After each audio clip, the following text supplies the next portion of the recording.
Right. Let's get things. I know. Hopefully, I don't. Like, what I just realized is like between classes, I was like, oh, I should restart my computer just to like clean out the bugs, just make sure that it's not going to crash on me. Because I hope I don't. This is like the last one that I really have to make sure it doesn't crash on me. Um, so agreed. Okay.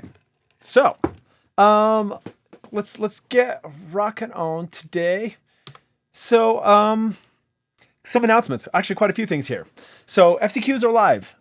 You probably heard this from all of your other classes and all your other teachers. Unfortunately, we didn't meet on Tuesday, so thank you for being flexible and well, hopefully you got the little bit of extra breathing room as far as getting that day off. So from this class, but um, back at it, back to healthy. So I don't know if anybody else has gotten their second shots yet. Has anybody else gotten sick off their second shot?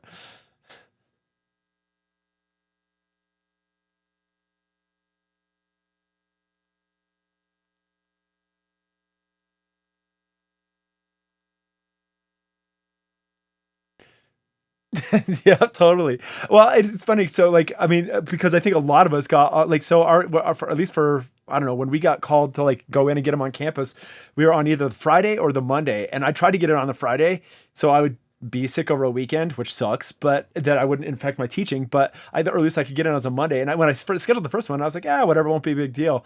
And then the other one came yeah the day after spring break, and I was like, oh, this is gonna be terrible. My wife's going in for hers on Friday, so she's gonna be all messed up this weekend, which is a total bummer. But that's the way it goes. So, um, yeah, like, oh wow, you guys got yeah. Some people got pretty messed up. So mine was a Pfizer one, and it put me down. So I got mine on Monday at noon, and I was good all day Monday. In fact, I was up on ladders working and stuff all day, and then right around like 11 o'clock or so that night, I got a splitting headache, and I started falling like feeling icky. And then when I woke up on Tuesday, I was like, oh, this sucks. And I don't usually get sick, so it's like it was weird. But the good news is it's working. It's doing something. So your body's fighting the disease, and so you're getting back, and you're back to good. So fortunately for me, it was only a 1 day thing. I can still feel it in my shoulder, but I was able to ride the spin bike yesterday really hard, and so I was back to I would say 95% yesterday. So for me, it was only 24 hour or like a 24-hour thing. So hopefully, it sounds like some of you got it pretty good.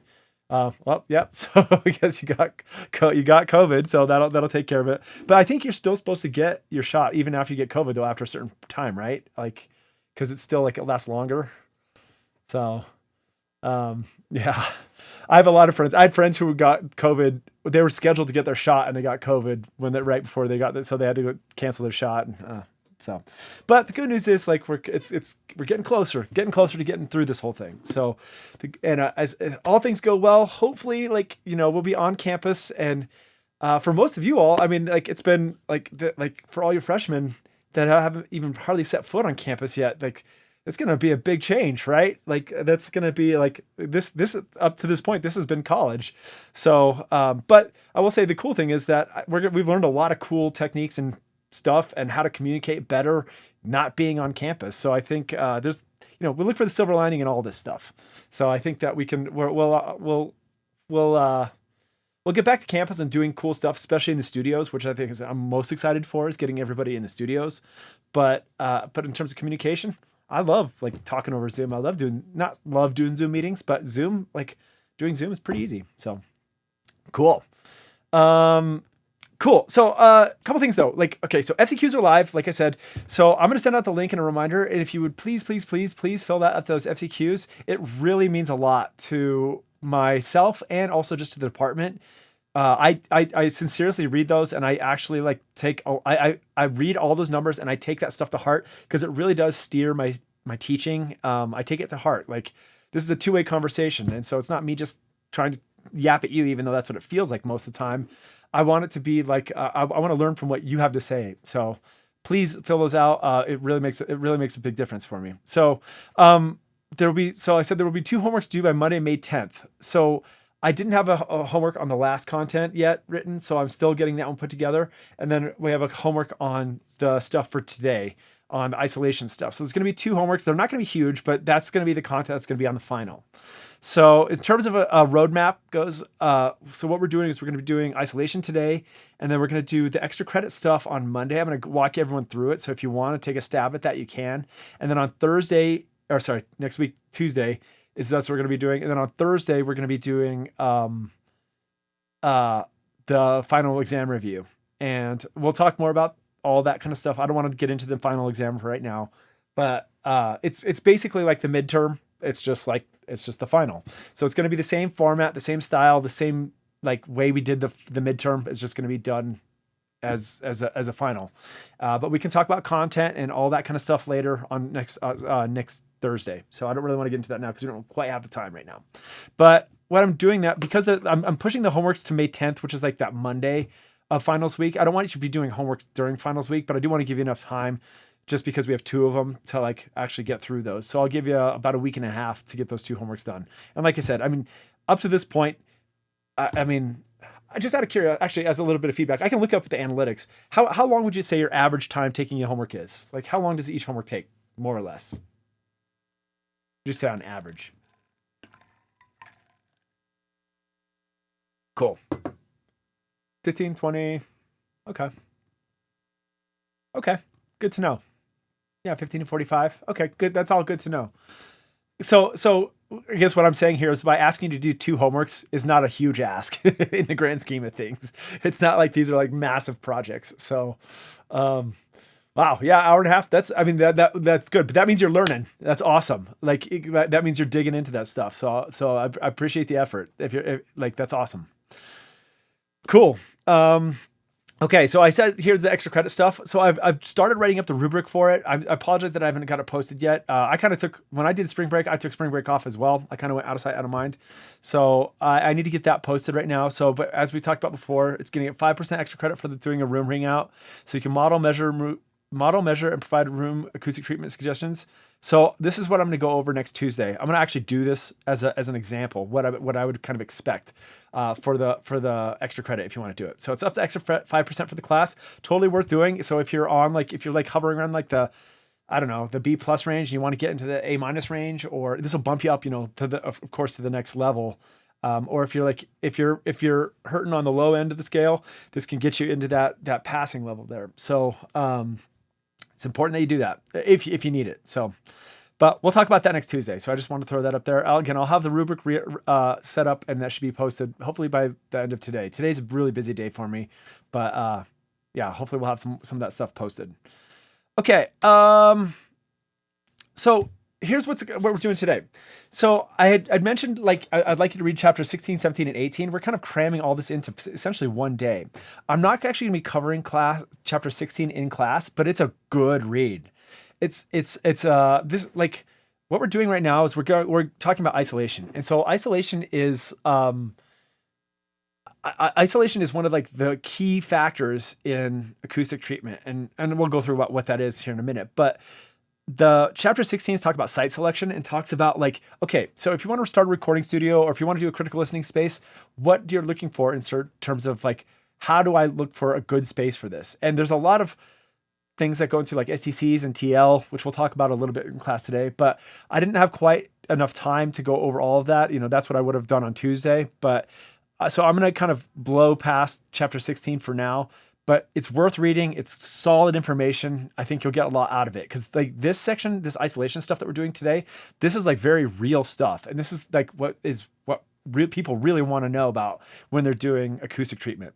So we're going to talk about chapter 17 and 18, construction methods for isolation. That's what we're going to be doing today.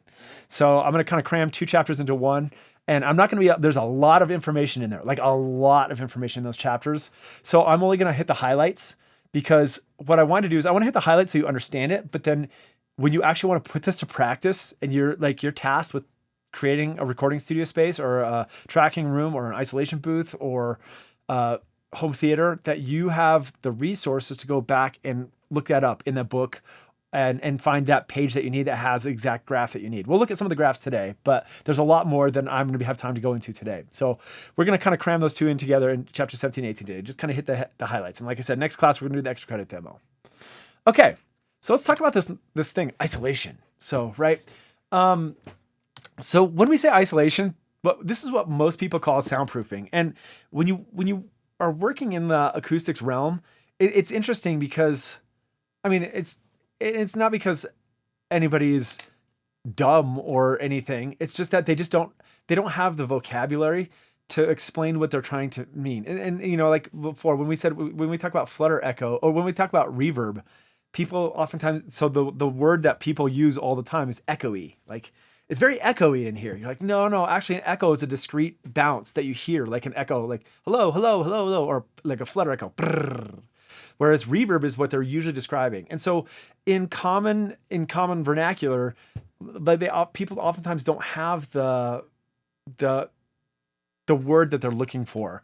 And so when they say soundproofing, so when they walk into like a studio space, like a recording studio or something, and you have a bunch of acoustic treatment on the wall, they first off they think they call that soundproofing. And what they think that is that's meant to absorb the sound so it doesn't go outside the room. And so there's that weird concept. But oftentimes when they say what they mean soundproofing is that they don't want sound coming in or going out, and that's really important. Yeah, so like I said, very different than indoor interior room treating and tuning. So usually what's happening is what we see on the surface of walls, those are for room tuning and treatment. Like we want diffusion and absorption. That's what we're doing there. It has very little to do with isolation or soundproofing. So soundproofing is when we don't want the sound to either escape or get into our space. So in most of the time, we care more about letting sounds getting into our space than we care about sounds going out, depending on your situation. If you have, say, a basement band practice space, you don't want the sound because it's like, you know, like if you have traditional just unfinished basement with just rafters or like joists, ceiling joists, and then the subfloor above, and you're rocking out on your drum set, it's going to be super loud upstairs. It's like so loud. And so there's like no isolation there. And so in that case, we don't want the sound to escape. But if you're doing something like, if I'm recording, say, a quintet in a recording studio space, I don't care if sound is leaking outside and like it's whatever. The birds don't care if they're listening to a quintet outside. What I do care about is traffic noise getting inside the space, or I care about HVAC sound, or I care about sound getting into the space, and that's what I really care about a lot of times. So, but again, what we're hitting on here is this concept that we call soundproofing. But the real term for it, we don't like. That's not really an industry term. People don't really use that. Like when they say soundproofing, what they mean is isolation. But when people see acoustic treatment, they say soundproofing. So soundproofing is a murky term. So we try to not really use that one. So isolation is what we're talking about when we say soundproofing, and where we don't want sound getting in or out. So that's what we're looking at right here. Yep. So sorry, like I'm trying to keep an eye on the. Great point. So I'll address that on the head here in just a little bit, especially as much as I can. We don't have a ton of time, but we'll get into that. So it requires a lot of materials, I'm thinking, to do this done well. So this has to be done. You can patch this together, but there's definitely some strategies here. And like we'll hit the big three here in a little bit. And that like you start with these big three subjects and it makes it a lot easier. So we have three main tools: mass, decoupling, and air tightness. So when you're talking about when you want to soundproof a place or isolate, like I'll use the proper term. If we want to acoustically isolate a space, these are your main things to work with here: mass, decoupling, and air tightness. And so that's going to be a very common theme. So even though we go through a lot of these, like a lot of examples that seem like just like a million different examples, they all kind of come back to the same concept here. So if you keep these concepts in mind right here, that will really help you out here. So let's talk about this for a sec. So mass just means how heavy the object, how heavy this stuff is. So when we talk about like sound moving in air, and then we have a mass, like a brick wall. So we'll talk about, or let's say cinder block wall versus say a 2x4 wall. The 2x4 wall is going to be much flexier and much lighter weight walls than the concrete wall. And because of that, it's going to be the concrete wall is going to be much heavier, and therefore what we call a higher impedance. So it's going to be harder for it to move that wall, and therefore most of the sound is going to reflect off of that, so it's not going to actually transmit through that space. So it's not going to transmit through the wall because it's so much heavier, and the heavier it gets, the better it gets. So think big, heavy, thick, that kind of stuff. That's what we're looking for there. So mass is going to be one of your big tools, but it still can push and pull on that. Low frequency still can push and pull on concrete walls for sure. But I remember so I have a friend who one lucrative, I'm trying to tie this into some like entrepreneurial opportunities. I have a friend who runs practice spaces, and basically the way he does it, he has a recording studio. What they did is they bought this, or they rented this building. It's over on Colfax. They rented this old huge building, and they have a recording studio there, and then they turn all the rest of the building into rehearsal spaces, and they charge, I don't know, like couple hundred bucks a month for these practice spaces. And like, done well, you have good isolation between that. But I practice in those spaces a bunch, and I could hear all the bands playing. When you're playing, you can't really tell. But if I were doing a recording session into my practice space, it would suck because you'd hear all the other bands in there. But like over here, if anybody's ever been in the rehearsal spaces in Walnut Room, I'm like 2 blocks away from the Walnut Room here, and the Walnut Room has a whole bunch of practice spaces there, and they are like bunkers, like concrete bunkers in there, and they are so well isolated that you cannot hear any of the artists playing in there in other spaces. So they've done their place very, very, very well, and it's because they use huge, thick concrete block walls. Like I said, they're like bunkers between each of the spaces there. So decoupling, that means not connecting. We'll talk about a lot of this, but basically, if I have a wall that's vibrating here, and if it's a sheetrock on 2x4s, they're going to couple. That's going to be coupled. But if I have two separate walls, this wall is going to vibrate, but it's going to only vibrate this one a little bit. But basically, decoupling means like separating the vibration from two things. And so we'll talk about techniques for that. And then air tightness. So sound is moving through air, and so if you have any air leaks or vents or any of that, then anywhere air can get through, sound can get through. So sealing up a lot of those leaks, that's going to be an important business. And yeah, when we talk about HVAC, that gets a really tricky business because we need to heat and cool. And I'll talk about some of my techniques for kind of addressing that. If we have to talk about some of this next Tuesday, we can do that as well. We might not get to everything today. So I said sound transition coefficient. They say I've always said sound transition coefficient. They say sound transmission. I can't remember the term they use for it in the book, but I've always said STC as a coefficient. But we also come thinking about this sound transmission loss. By how many? They also say TL. I say STL in the book. They just say TL. But by how many dB is lost from one side of to the other, and it's frequency dependent. So the higher the STL, the better it is isolating. So sound transmission loss. So we want to say how big how much energy is moving between these two spaces right there. So STC is one number derivation of the combined STCL efficiency. So it's not good to just use STC since it's limited information, but that's what's most commonly used. And generally speaking, it's going to be in the dialogue range. So basically, they're looking at a best fit curve, and they're looking around like say 500 hertz of the transmission line. So it's a little bit of a loaded number because, as we've noticed throughout this entire course, when you just throw a single number out there, like, it doesn't really make any sense because almost everything we do in sound is frequency dependent. So just to say that this wall has an STL of 50 dB, you're like, well, it's 50 dB at certain frequencies. It's going to be 60 dB at some frequencies, and it's going to be like 10 dB at other frequencies. So you really need to have a plot. So just looking at just the general number doesn't really give you the whole picture. But as being humans, like, we like to have our information distilled down into one thing. But that's a loaded number. That's not the whole picture, even though that's what's used out there a lot. So we'll use these STL and STCs a fair amount as we're talking about this. So okay, so let's think about this in terms of a situation. If you're designing a critical listening space or a recording space where you want to have high isolation, say let's do a theoretical. Maybe you want to try. Okay, let's use this as an example. You have a house or living space that has a garage, and you want to turn that garage into a recording studio. Meaning, I want to be able to record anything from voiceover to dialogue to horns to drums to whatever, acoustic guitars. You want to record this into a recording space. So we'll use that as kind of our platform, for our discussion. I want to create this out in space, and I want to have a control room, and I want to have we'll say just a tracking room. Keep it as simple as that for right now. So what we need to think about is if we're building the space out inside of, like, say, a garage, like an empty space. So we have some space to work in here. But we know that something like a garage door, for instance, is going to be a very bad isolation tool. First off, it leaks a bunch. It's also very thin. It vibrates. So if you can hear traffic going through outside, so we need to think about like if we want to build walls, or even if you wanted to build a freestanding structure, if we want to build walls, how do we design walls that have high isolation? Like, well, we say a high STL or a high STC. How do we build walls that basically shut out the sound between the two of them? So that's what we're gonna start with. So we're gonna look at walls, doors, and windows. That's gonna be kind of, and ceilings and floors. So that's gonna be kind of our discussion today.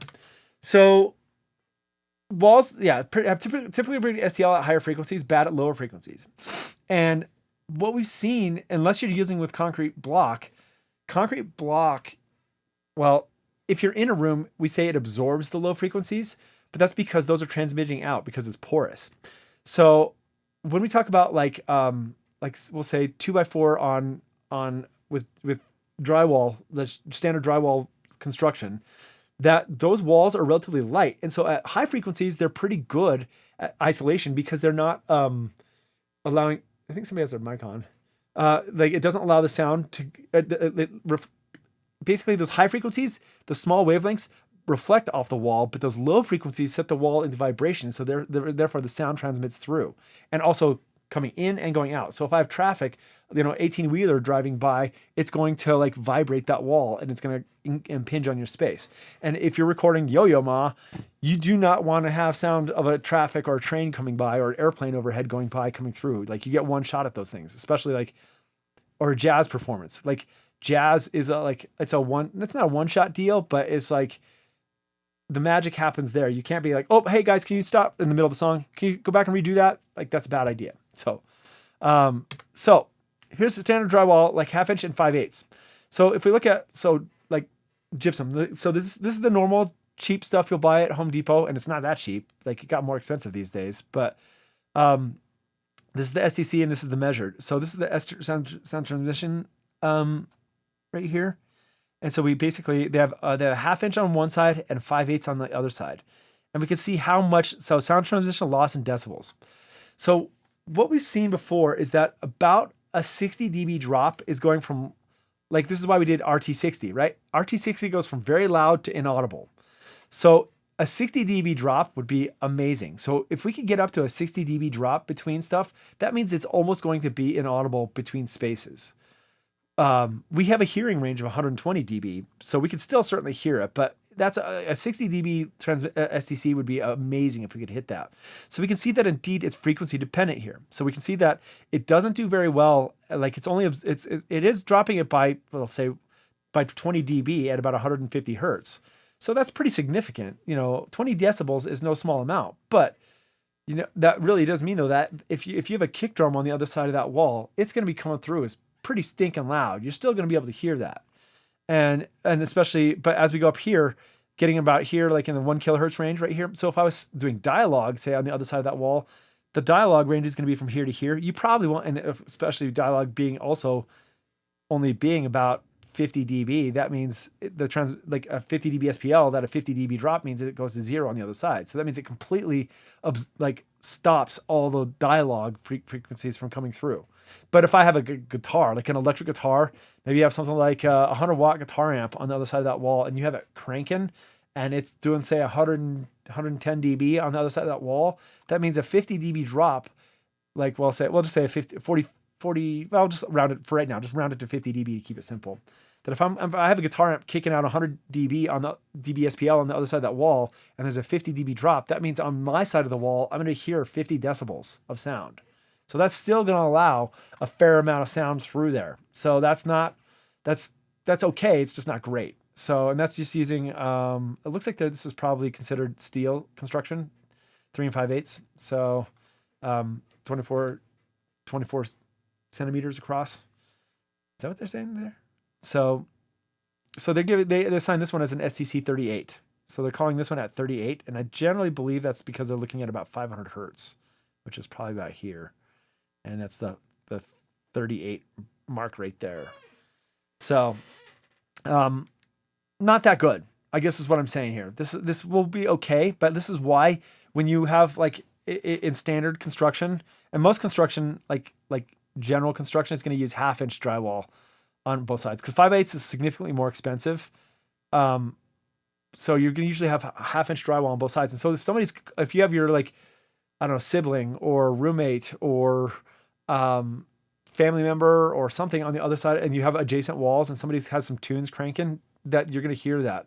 And it's, I would say go so far as to say that's not as big a deal these days. Back in the day, before we had kick-ass headphones and earbuds and everything, speakers were a big deal. We all used to have like stereos in our rooms. Like that's how we listened. We used to listen to music because we didn't have like smartphones like to listen to music on all day. So we would put like CDs and CD players and radio and stuff, and we'd crank that up in our bedrooms. And so it was really annoying to hear it through the walls. And you can always hear you can hear the low frequencies, but not the high frequencies. It's all muffled, right? And that's exactly what this correlates here. That it allows the low frequencies to get through, but doesn't get the high frequencies, and therefore it gives you a muffled kind of sound right there. Yeah. So you're indeed. So Noel said there that 5/8 is for fire code. Yep. So yeah, you will find like 5/8 for that. And especially if you're doing commercial construction, you're supposed to use 5/8. And then there's a lot of fire code that goes along with it. And you can get special fire rated 5/8 drywall that's actually especially fire rated. So just like when we have a sound that we don't want sound getting through spaces, we also don't want to let fire through spaces. And so they have like these burn times basically that they say that has how long it takes for fire to burn through a particular material like a door or a wall, and you want to increase that as much as possible because that gives the fire department enough time to get there and put out the fire before it spreads, because you're trying to get the fire before it spreads. So there's additional reasons. But for us, the big deal, the 5/8, it's a lot heavier than the 1/2 inch. So it's only an 1/8 inch thicker, but over a large area, that makes that 5/8 a lot heavier. Okay, so STL drywall with, oh yeah.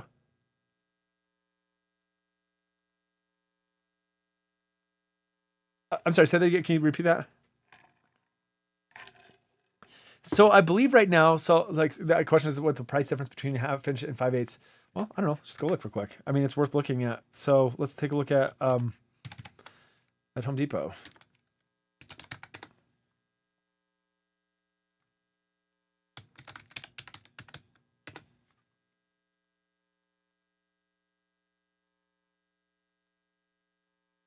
So it's $13.20 for a 4 foot by 8 foot for 1/2 inch, and then let's see, find some 5/8. Is that up there? 5/8 is, wait, no, that's a patch. 5/8 4 by 8 is $15. So it's, wait, and that's, yeah, fire code X drywall. So yeah, I always thought it was significantly more expensive. Yeah, like because I remember being like, when I was on a strict budget when I was building out my studios, I remember being like pained by buying 5/8 versus 1/2 inch. I always did 5/8, but I was always annoyed by it. But 1540 versus, I feel like that other $15 one was like about the same price, but this used to be like $8. This used to be a lot cheaper, and this has gone up quite a bit. So yeah, I guess given a choice, that's a very small difference between the two of those.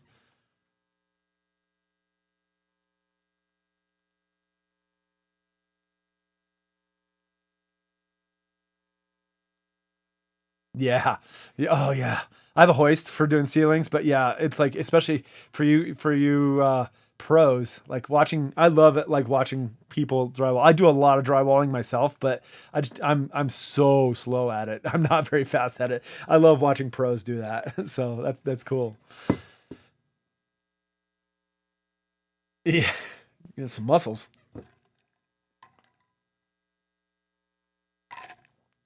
Yep. Yep.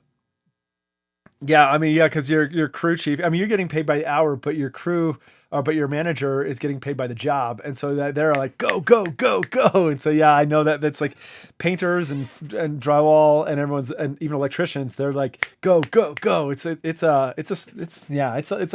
lot of hard work. So mad respect for anybody who's done that as a job. That's awesome. Um, Cool. Yeah, yeah. The hoists are good if you're doing your own stuff, but yeah, for pros, you just get up on ladders, hold it up, and yeah, go fast. So I'm about to drywall my whole ceiling next door after I get done with this boulder job, and I am not looking forward to that. So, but I'm pretty good. I'm good at it. I'm just slow. So. All right, so let's take a look at this. So what we're gonna do now is we're gonna do 5/8 drywall, 2.5 inch, and then we again steel stud between the two. But now we're gonna throw some fiberglass insulation in between there. So with a little bit of an air gap right there. So what this did is this bumped it up. So if I look back and forth here, it bumped everything up a little bit. So it bumped up our STC values to STC 45. So what we're gonna say here is STC 38 to STC 48. And so what we're saying here, like effectively, again, it's a loaded number, but what we're saying right here is that if we distill this down to one number, we can say that we'll say it's an average of a 38 decibel drop between those two spaces. By adding a little bit of insulation between these two, it gave about a 7 dB improvement on this. So in other words, it improved and 7 dB is no small amount. 7 dB can actually reduce quite a bit of sound. And so we can see that everything moved up a little bit. Still not great, but especially these lower frequencies, but it did a significantly better job right there. So what we're doing right here, and the problem with this is that what this is going to do is it's going to act as a damping agent. So when the sound comes along here and it hits this, it's going to set this wall into vibration, which means in that vibration, it gets transmitted both through the air cavity right here. So it'll transmit through the air, then it hit this wall and set this one into vibration and pass through this. But it will also transmit through this coupling right here, the stud. And so what this absorption right here is it effectively absorbs any of the sound that transmitted through the cavity of the wall, but it doesn't stop any of the sound that's transmitted through the coupling of these two spaces right here. So that does do a pretty good job. And actually, I don't think, well, I have some other plots of it later, but if you did this as a half inch, it's a lot, it's even worse. Like I think it's like in the 30s for the SDC value. I think I have some plots of that coming up here. But this absorption, so in other words, just throwing insulation in there isn't going to solve all the problems. It does help with some of it, but it gives it a 7 dB improvement, but it's still not the whole picture there. So what if we did this? So what we want to do now is we want to start adding more mass. So what we did is we took a 5/8 on this one side, we have a stud, and then we have insulation, and we did 2 of these as half inch. So now we're up to 1 inch thickness on this one side and a 5/8 on this side right here. So instead of $13 per 4 foot by 8 foot sheet, you can effectively think of it as $26 per 4 foot by 8 foot sheet because we're doubling it up right there. And what this is now doing is it's adding mass. And by adding that mass, even though the sound is hitting this, transmitting through here, and it's getting absorbed in here and transmitting through here, the added mass is going to make it harder for the sound to transmit through there just because of again, the added mass. And we can see that we went up to STC 49. So we jumped up from 45 to 49. So by effectively doubling your costs on one side of the wall, you got another 4 dB of improvement. And that's kind of what we're going to start to see here is that small, like incremental changes make a big jump, and then getting higher and higher STC values gets way, way, way, way more expensive. It's like a law of diminishing returns. So that's kind of what we're going to start to see here. But we can see that it does a pretty stinking good job of 1 kilohertz. Like here, we're getting like up in the 55 dB of STC like drop range transmission loss between those two walls right there. Still not great in the super low frequencies, but at the higher frequencies, it's doing pretty good there. So that's one solution right here. This one is one of my favorites. So I have another plot showing all of these together that we'll compare all this like as we go along here. So what we can do is what's called staggered stud construction. So standard construction is basically doing 2x4s, like 2x4 bases and on the ceiling. And then what we do is we just, I do a lot of framing too. And you just, on 16 inches on center, you do 2x4s. And that's how you do your standard wall construction. But if you want to do what's called staggered stud, you do a 2x6 plate on the ceiling and the floor. And then what you do is you do 2x4s that are not, they're every other one. And so these are 8 inches on center. So like from here to here is 16 inches, but here to here is 8 inches. So it uses twice as many studs to build this wall out. But what the cool thing is now we have some decoupling going on here. So we have a 2x4, and this is what, half inch and 5/8. And then we have this, and what we're doing is we're snaking through some insulation right here. And so the walls, actually I have a lot of my walls in the studio space right now are this. And the nice thing with this setup is that it's very space efficient. Your walls are only 2 inches thicker, but it improves quite a bit. And although it's surprising that it dropped in the higher frequencies here. I don't understand why that would be. That one doesn't really make a lot of sense to me. But we're getting a 46 SCC value. And so pretty good right there. So you're like, well, is this one better? Like this one actually is pretty high, but it's going to have a lot more drywall. The cool thing is with this one is you could actually retrofit a wall. So if you're in a space that already has built out, and this is like assuming you're not working in a rental space. Because if in a rental space you can't do this, like I mean you can't like tear apart walls. But what you could is if you were in a space, you could effectively overlay one side with another layer of 1/2 inch, rip off one side, add insulation, and then add the 5/8 back on there.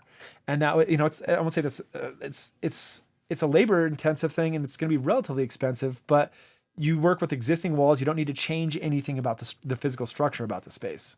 Whereas this one is if you're basically building a new wall out. And so like in my front wall that I'm looking at right now, that is done with this technique right here. And then actually we have a conference room that I built out in the space over there. You might've saw it in that video that I did, but I did that because when I tore down the recording studio, and I was building up this one, I had so many reclaimed studs. Like I'm a big reclaimed, repurposed materials person.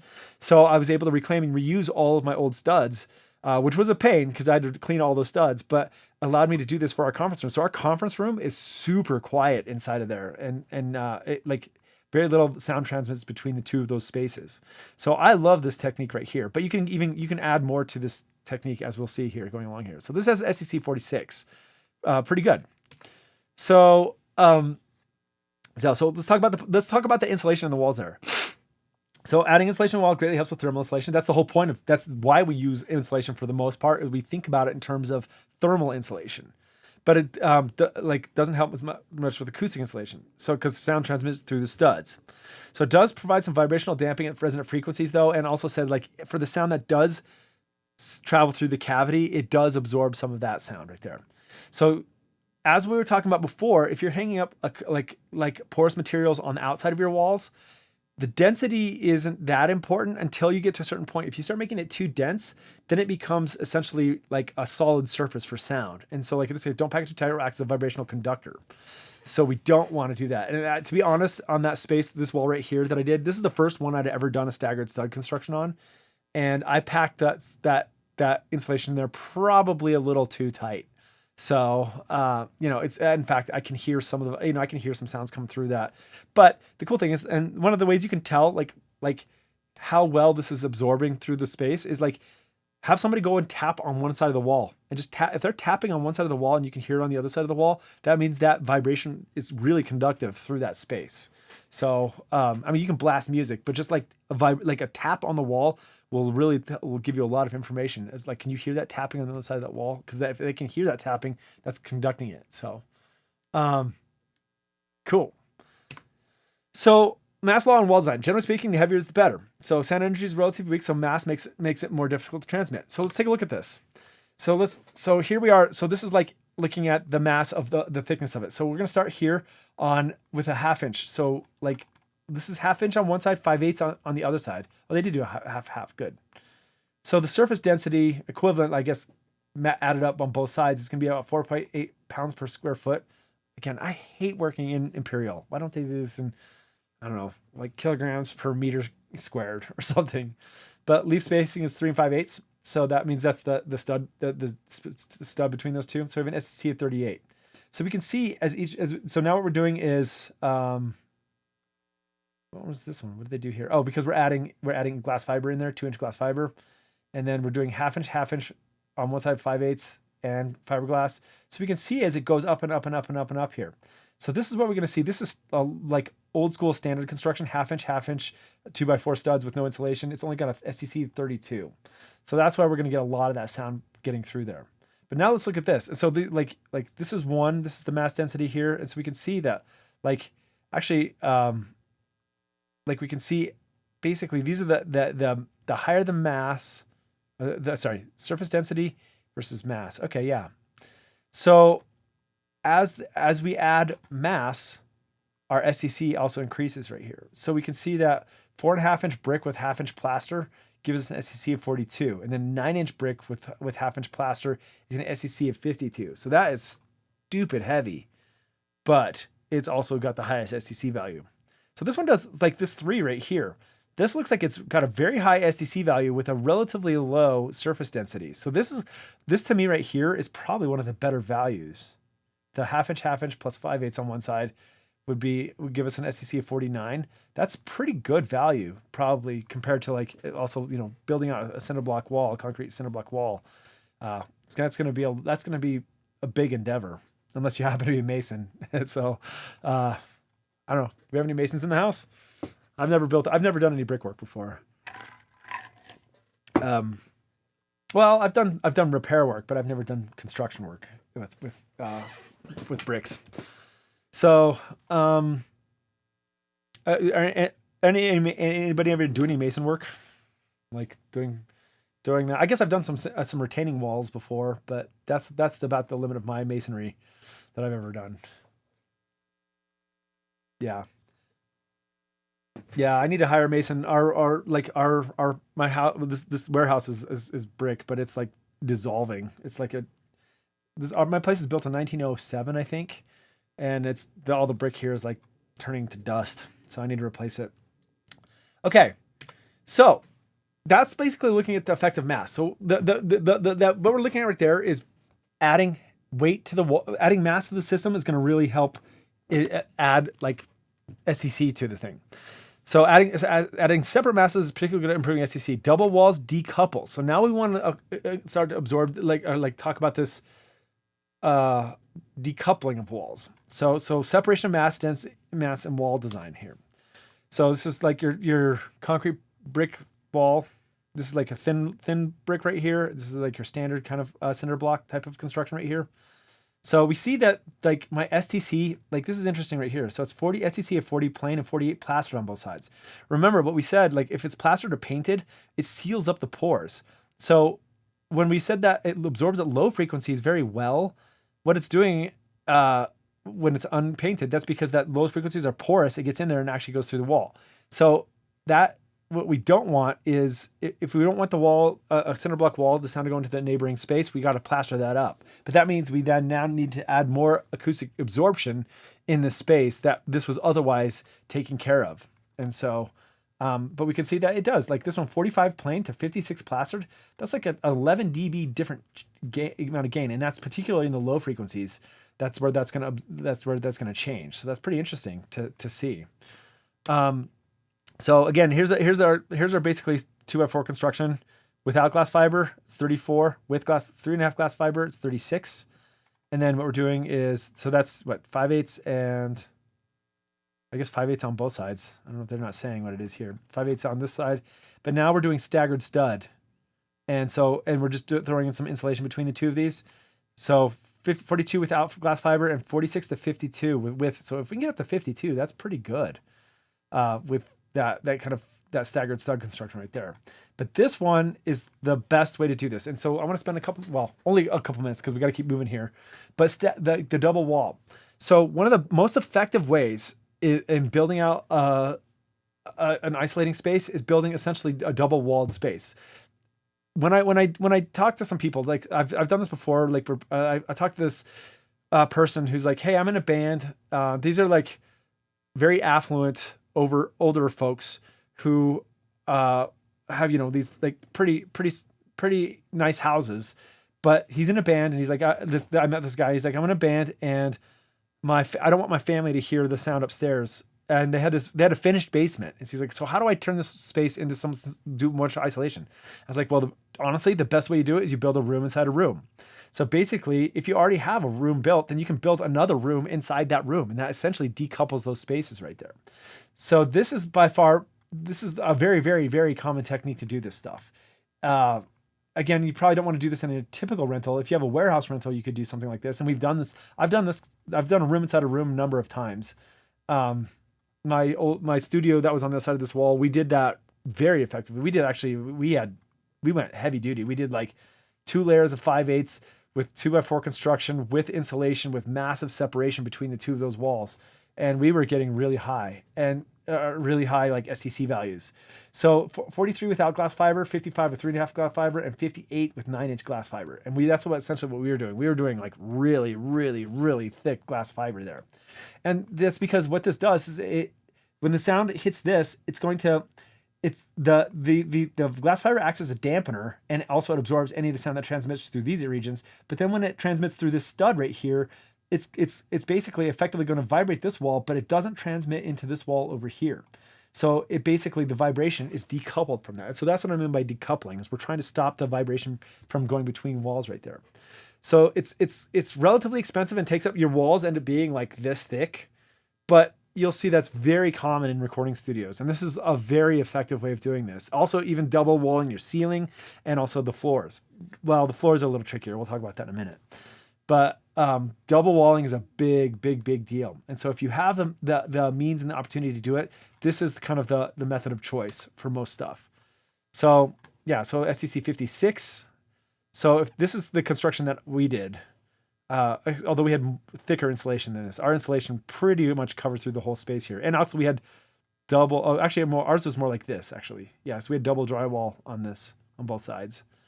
So this one is if you already had an existing wall. So basically if you already had a 2x4 wall, and even, well, I guess you'd have to try and put insulation in there. You could add another layer of 1/2 inch in there, throw in a double wall, throw exposed insulation on this side, and you're going to get a STC up to 53.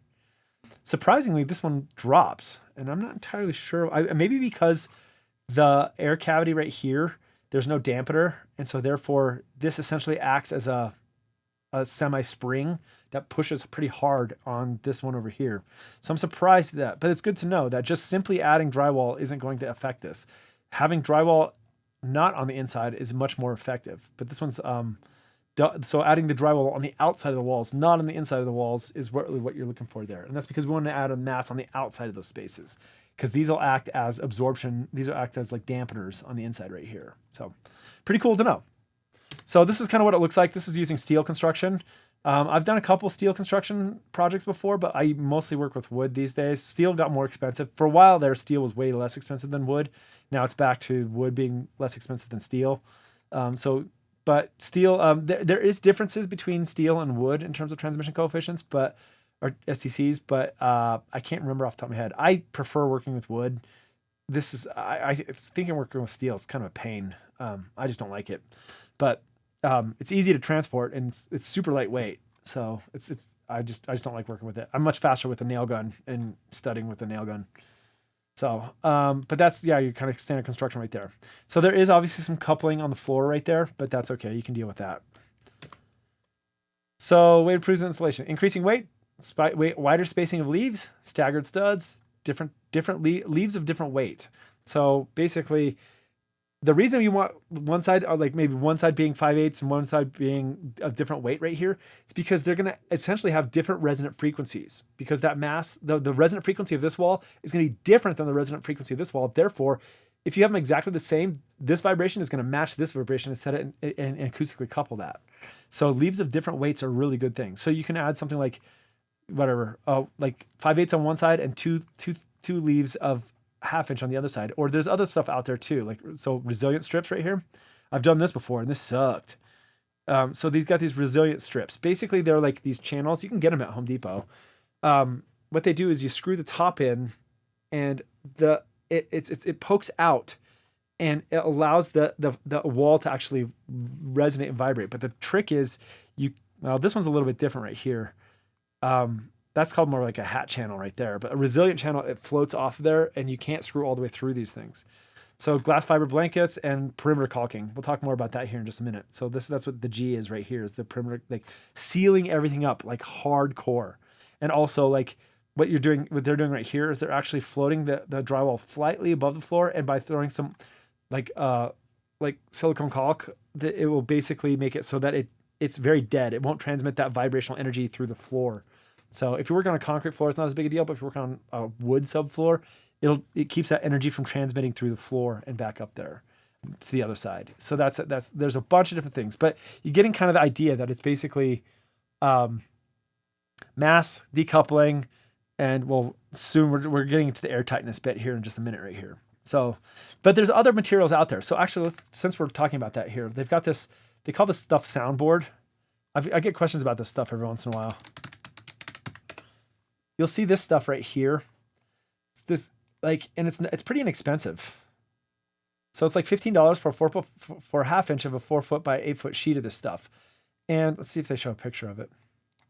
What it is is essentially it's like this. It's kind of soft. If you're at next time if you're at Home Depot, go seek this stuff out and go feel it. It's pretty cool. Go like it's usually back in the insulation section, way in the back, and it's not obvious, but you go feel it. It's kind of like this loose fibery material, and the what a lot of people think is that it's intended for, like it's meant to be like an acoustic panel, and that's not really what it's for. So it helps deaden transfer sound transfer in floors and walls. What you do is you put your drywall insulation, or you put up your 2x4 construction, then you put this over that, and then you put your drywall over the top of that. And what that does is essentially acts as a vibrational dampener between the drywall and the studs. And I don't know how, like, did they give technical specs on this thing? Probably not. So this person, easy to cut, install, hung 5/8 drywall over the top of it. You can check with Rockwell insulation. It worked perfect. Using see what their project looked like. Yeah, so they put that up, and so I've actually used this before. So in that studio I've talked about, the studio wall up here, what we did is we did what was it on that space? We did 2x4 construction that was separated, and then I had 5/8. Or sorry, then I did sound thing, then 5/8, and then a 1/2 inch on one side, and then I did like soundboard 1/2 inch on the other side. I think that's how we did it, and it was, I can't tell how effective this was with and without it, but it worked pretty well. It's about the same price as it looks like as sheetrock, so you could just either do two layers of sheetrock of 1/2 inch, or add one of these in there. It's really lightweight, which is nice. I mean, you could just, it's super lightweight, so you can actually just throw that up there. They don't really talk about that in the book, so it's not really in there, but it's something to consider. But you don't use it on the outside of the walls, you use it on the inside of the walls. Okay, acoustical sealant caulk.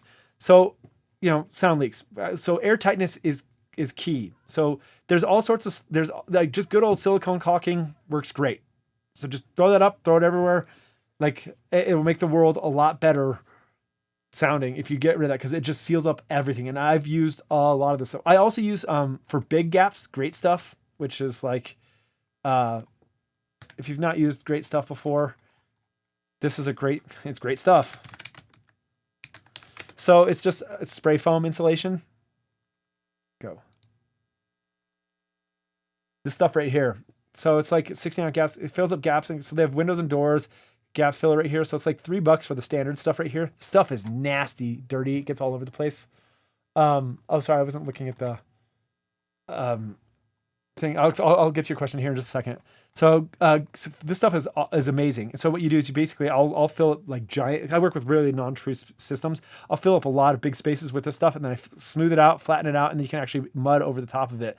So it makes it nice and clean, but it makes it very good at sealing up any air gaps that happen to be going through there. There's big gap filler stuff there. It's you don't want to touch it. It's nasty stuff. It gets all over the place, and it's like permanent glue, man.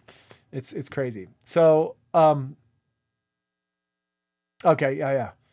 So asphalt boards in the middle. So that's interesting. So the question was, if someone puts this panel towards the outside of the wall, backing the drywall, and then uses something like asphalt board in the middle, yeah, I think that'd be great. So asphalt board is like, it's basically asphalt impregnated. It's basically like foam. It's like foam board that's impregnated with asphalt, and it gives it a lot of mass. I think that's really good, because especially when you mix up different like different absorption materials, they're all going to have different resonant frequencies. And so adding, simply adding more mass is a good thing, but also adding things that are different materials is a very good thing. So yeah, I think that's I don't know. I can't speak to how effective it would be, but it would be effective. So, they make this stuff called, I think it's called green goo.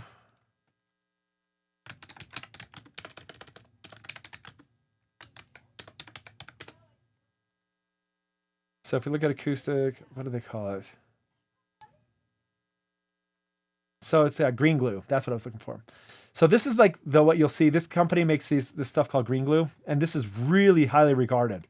So they call it noise proofing sealant, right? So there's that term, soundproofing, noise proofing sealant. But basically, this is the stuff that you want to get if you're like, I use just standard silicone caulk most of the time, but if you're on a job, this is like the stuff. It's $20 for a bottle. That's a lot. But this stuff is like extremely like floppy, so it doesn't transmit sound, and so it's very good. It remains pliable. That's like I think the key there. So that's what they're talking about right here. This like acoustic sealant right there. So that stuff is amazing. And so if you have the budget, if you're doing your work for somebody else, throw that in the budget, and you'll be really happy with that. So improving existing walls. So you can double the rooms do a room within a room, adding layers of gypsum seams should not coincide. So if you're doing like what that means is like generally when you do drywall, it looks kind of like a brick layering. But what you don't want to do is do an exact copy of the same seam structure. So you could actually rotate them 90 degrees and drywall on the other axis, and that will help. You can also like use non-hardening adhesive. Use non-hardening adhesive instead of screws, because the screws act as conduits, as vibrational conduits between the two of those. So you can actually just glue one of the walls using actually that acoustic glue that we were just looking at a second ago.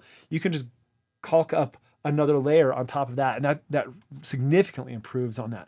They also have like what is this company? It's called visit the trademark sound. They've got it's called mass loaded vinyl. Let's see what they've got it here, right here. This is called, they call this stuff mass loaded vinyl. So this is another technique, and I don't think I have anything in there. Basically what it does is you put this up before you put up the drywall, and it's like thick, like vinyl. It's just really heavy vinyl, and it acts as a vibrational dampener. So it works really well too. So I've seen that used quite a bit right there. And so it's called mass loaded vinyl. It's a really common technique for decoupling and reducing vibrations right there. Okay, so weak links. This is the important thing. When you talk about a room, a room is only like the acoustic isolation of a room is only as strong as its weakest link. Like, you can think about that in so many different situations. So a small, like if you go through and add all of this mass and thick walls and all that kind of stuff, but yet you have a vent between those two spaces, all of that cost and energy and all that kind of stuff is for naught. So when you look at doing isolation for a room, you really have to look at this from like a grand picture. I've seen this happen a number of times where and I've heard like a number of cases where because most construction folks, like contractors, they're not acousticians. And so they don't like even per our discussion before, most contractors are about speed and they're about moving things along. And so when as a space owner and you're hiring out a contractor, you have to make this stuff very clear, because not that they don't care. It's just that they're not aware of your concerns in terms of acoustics. So finding acoustic contractors is very difficult. So sometimes if you're contracting this stuff out, you have to be on site and explaining to the contractors what you're doing and why you're doing this, because to them, like the staggered stud isn't that uncommon, but doing a lot of these separated walls and air sealants and all that kind of stuff, that's like that's not really like on their radar as something to be concerned about. And so a lot of times they're like, that's just stupid. That costs a lot more money. Why would you do something like that? And you have to explain this stuff. Or when you're dealing with HVAC people, a lot of time when you're dealing with HVAC, like the ventilation people, they're thinking in terms of efficiency of moving air through spaces. They're not thinking of isolation between sound spaces. And so you have to be very careful with this. And I've seen this happen where people have spent, $50,000 on the studio build out, all to be wrecked by one vent between the two spaces. And it's completely destroyed all of that effort that you did. So it's important to think about what's the weakest link here in this thing. So ventilation systems and flaking sets can ruin a very expensive acoustic systems here. So yeah, like you have to really think hard about this, and you have to be very careful. Like I've also seen like on the resilient channel I was talking about, where basically the way the resilient channel works is you have a screw up here and then you have the other wall is on here. So it's essentially, it makes a springy wall. And the problem is when you're dealing with contractors who are unaware of the need of this, they'll use long screws. So the problem is when you do that drywall screw, it needs to go into the resilient channel, but it cannot touch the back wall. Otherwise, you just completely ruin the entire resilient springiness of this whole thing. And I was reading on some forum, like this person had hired a drywall contractor to come in and do that. And they just used like 2-inch drywall screws through the whole thing. And it just like, they just negated all of that extra cost. They just double their cost for nothing. And so, you have to be very careful with this sort of thing. So let's talk about like 45 STL wall. So that's kind of those middle of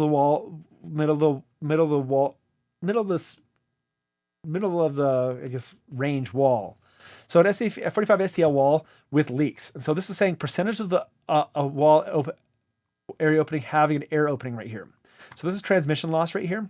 So what they're saying is the resultant transmission loss. I mean, this is basically it was 45, and by having a 0.01%. So I don't know, that's hard to envision, but a 0.01%, that's essentially like the air gap underneath a door. So a air gap underneath a door, let's say, that's even larger. Like that's probably more of a 0.1% is going to be the air gap under a door, somewhere in here. That we're just going to lose between 6 dB right there, just a little tiny hole. Actually, this is going to be something like a 0.01%. This is if you don't seal up your outlet boxes. So say you have an outlet box on each side of the wall, and you have one circuit supplying an outlet to both sides of the wall, and you don't seal those up. That's going to allow that air to leak through from one side to the other on the outlets right there, and that's going to drop 6 dB. So again, that's a bummer. You spent all this money adding all this extra walls, fiberglass, all this kind of stuff, and you just gave it away. All that cost with in terms of 6 decibels with just by not sealing that up. Going through and sealing that up is going to help it out quite a bit. But we can see that again, an air gap under a door is going to allow 15 dB more of sound come through. All of a sudden, you just lost a lot of that. And we can see that even a 1% allows for 25 dB to come through. So effectively, I mean, at that point, it's just all bets are off. It's just going to allow leak through. So just even tiny bits of hole of air coupling, or the air that is allowed through the space, will allow massive amounts of air sound leakage through the spaces right there. Obviously 100% is going to allow resulting loss there, but it's interesting to think about that. So you have to be very, very conscious of it. And that's another thing, is that like outlets, like electrical contractors, they'll want to run, if I've outlets facing on separated walls facing this way to this way, it's very easy to run a wire between the two of those, and all of a sudden you just now created a connection between those two outlets, like a vibrational connection, and all of that insulation, you just negated a lot of that. So in decoupling, so you have to be very careful when you think about this stuff. So weak link points. Air leaks, conduit and electrical boxes must be completely sealed off, and also if you have like wires between the two of those, you want to have them really long and like U-shaped, so that they're not going to actually, if they're a straight line between the two of those, they're actually going to like conduct vibration between that. Patch panels between rooms. So if you have like a patch panel, like, we want to send a lot of wires, like XLR cables between rooms. How do we actually add patch panels between these without decoupling it? So you have to be very careful with that sort of stuff. Doors and windows that have leaks. So sealing up all those leaks. And then the doors, we'll talk about doors here in just a couple minutes here. Oh, this is that same thing. I don't know why I had that in there twice. My bad. So I don't know why I had another one. This is just this is that resilient strip right here. So here's just another one, just another version of that in the book. They have a lot of tables. And again, like I'm only showing you a few of this stuff. I wanted you to take the high points from this. So SCC 36, we got jumped up to 49, and then if we add double this, it goes to 53, 56, and we're getting better. So SCC 56 is a double on one side with a resilient strip on one side. I'd done that also kind of construction in my old space. I had a vestibule, like an entryway that was connected to our tracking room. So I tried doing this resilient strip. It was a pain. STC 60. So this is the double wall with insulation. And then STC 63. So interesting that they didn't have, I don't know what they double walled this one right here. They double walled the outside of this one. If you double wall the outside of this one, it looks like they actually double walled the inside. Or they walled the inside of this one. I feel like that shouldn't be there. That's what we saw. And I would rather not throw drywall here, and I would throw insulation in there instead. I think it would be a bit better, but I'm not entirely sure. So let's talk about floors and ceilings real quick. So double walls are kind of easy to take care of. Like walls are pretty easy to take care of there. But how do we actually take care of the walls and ceilings? This is a little bit trickier. So decoupling floors and ceilings can be a challenge. So floating is usually the term. So we do floating floors and floating ceilings is what we want to do there. Is this term to describe decoupling strategies here? So I say it's pretty expensive and invasive. So this is not something that you can really do in a rental. And yeah, this gets pretty pricey. But this is how we have all the studios in the core done this way. So let's talk about floating floors. So what you do is you basically have a subfloor, and it can be concrete. Ideally, it's concrete, but you could be also a wood subfloor. Then you add this isolating material. And what this isolating material here is, it's foam, but it's got these neoprene pucks. And these neoprene pucks are basically kind of spongy. And the idea is that the vibrational energy is absorbed in this material instead of getting transmitted down below. I mean, even something as simple, if you've ever done anything like pergo floors, or what we call laminate, like snap together flooring, sometimes synthetic, but usually synthetic flooring. Like usually if you put like a foamy subfloor on there, you can feel it. It has that kind of dead feel when you walk on it. And what that really does is help like deaden the sound moving into other spaces of the room. So this is the expensive, like you can buy really expensive versions of this stuff, but you can also buy like just like floating floor stuff at, there's a much cheaper way to do this. And so, yeah, even just at Home Depot, they call it like, well, like if you wanted to create a space that was pretty dead, I should go to Home Depot here. Come on. Let's see, what do they call it? I don't know what they call it. Like, I see it all the time when I'm there, but I don't know what it's called. I'm not gonna worry about it for now. But basically, it just goes when you lay down like pergo type flooring, like snap together flooring, you can just throw this underneath there, and that's a much cheaper way of doing this. It works pretty well. So next time you're on campus, if you go into like Studio J. If you go in J, that's how they did J in there. And you can feel the floor. It's got that really kind of like dead feeling to it. And that works really well. That's a very inexpensive way to do it. This is like the really expensive way of doing it. So basically they have concrete, they have this, then they have the reinforced floating floor. So they basically, they lay this down, then they did isolation, and then they did, what is this right here? Vapor barrier. And then they did another layer of concrete. So it's basically 2 layers of concrete with an isolation right there. And then there's a gap right here. So the idea is if you even have drums playing on here, it's not going to transmit the vibration across there. That's a pretty tough thing to do. That's a lot of material, but that's how you do it right. That's how the expensive places do it. So here's like the budget floating floor right here. So basically you could do like basically these acoustic fiber and then 2x4 nailers. And then just an isolation pad and then 2 layers of plywood. But I would say even you could go even more budget than that and literally just throw down that it's kind of like thin foam, and then you just lay a snap together floor on top of that. It looks pretty. It's relatively inexpensive. Even in a rental, you could do this, and it works actually really well. So ceilings are tricky. So they've got the flooring. This is this flooring for above, and then you've got your joists, and then like for an unfinished floor. So what the typical construction is, you just drywall straight to these joists right here. But the problem is your footsteps are going to transmit down below, and any vibration is going to transmit above. So what we want to do is we want to create a floating ceiling, and they've got these isolation hangers right here, and essentially it's like a neoprene. Sometimes it's spring, sometimes it's like a neoprene like vibration right here, and it basically is a decoupling system right here. And you could do either a suspended ceiling, or you could frame this out and actually do a drywall ceiling in there. And so they look like something like this is a version I've seen right here. And so this is actually what I recommended for a job that I just worked on, that one in Vail that I did over Christmas break or winter break. They were getting these pipe vibrations that were the steam pipes were transmitting sound up into the floor above. And so they put a bunch of these in there to try to isolate between the 2 pads. So it's got kind of a rubber puck right here, like a spring, and then you can decouple these things. They're expensive, but they do work pretty well. Let's talk about windows. So we've only got a few minutes here, so I'm gonna get through windows and see if I can get through doors here. So windows are important because we need to be able to see what's going on in there. I mean, for those of you that have recording studios, for my first few recording studios that were in basements where we didn't have windows between spaces, it's really hard because you can't tell if you're trying to talk to your talent and you can't tell if they have their headphones on. You know, it's really tough. So being able to see each other is really useful tool. But of course that creates a weak point there. So glass is relatively thin and rigid. So good transmission, which is what we don't want. So we want to keep the sound in the space, and we can absorb it through other means by like absorption materials. So it must be thoroughly thought out and custom built. So you can kind of build like isolation windows off the shelf, but generally speaking, you have to build these things out. So single and double pane strategies, mass decoupling and airtight all apply. So let's talk about single pane. So if you have one window between you and the other space, heavier and thicker is better. Get the thickest glass you can buy.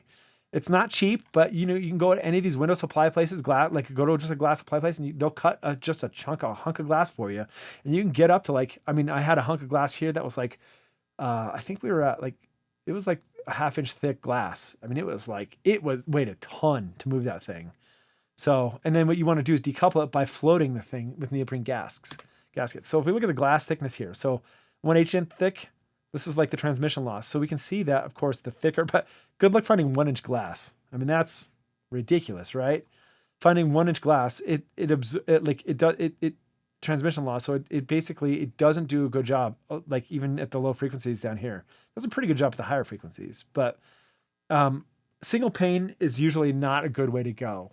Most common is going to be the double pane method right here. And this is what we see in most studio things here. So most common approach with decent results, a compromise between able to see through the space and isolation reflection.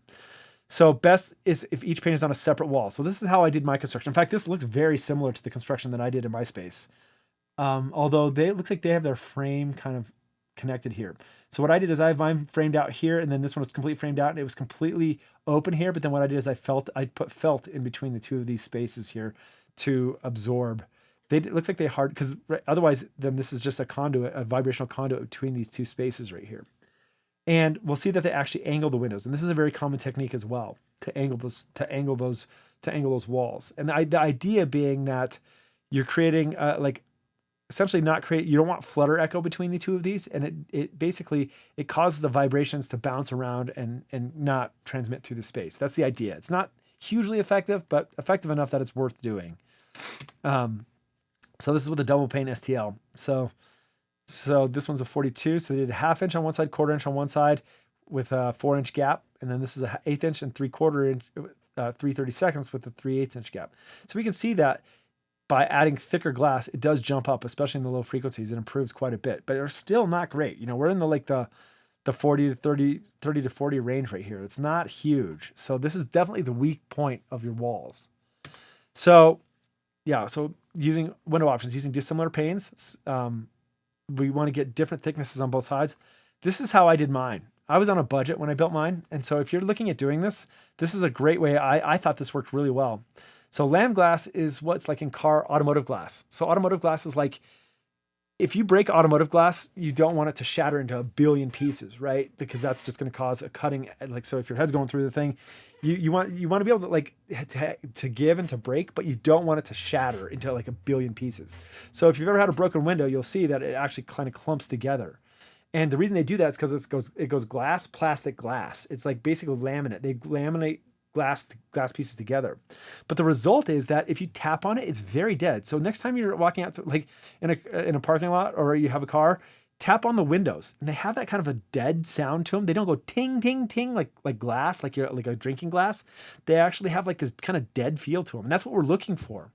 So this is how I've had mine. I did 3 foot by 8 foot pieces of glass cut for me at one of the local window places, and they cost me like $100 each or something like that, which is not cheap, but I mean, for a 3 foot by 8 foot window, for getting a thickness for a couple $100, that was a pretty good value. And I would say it was impressive, and it's actually pretty thin, and it was impressively isolating. So plastic panes, so you can use plexiglass if you wanted to. Plexi is pretty expensive.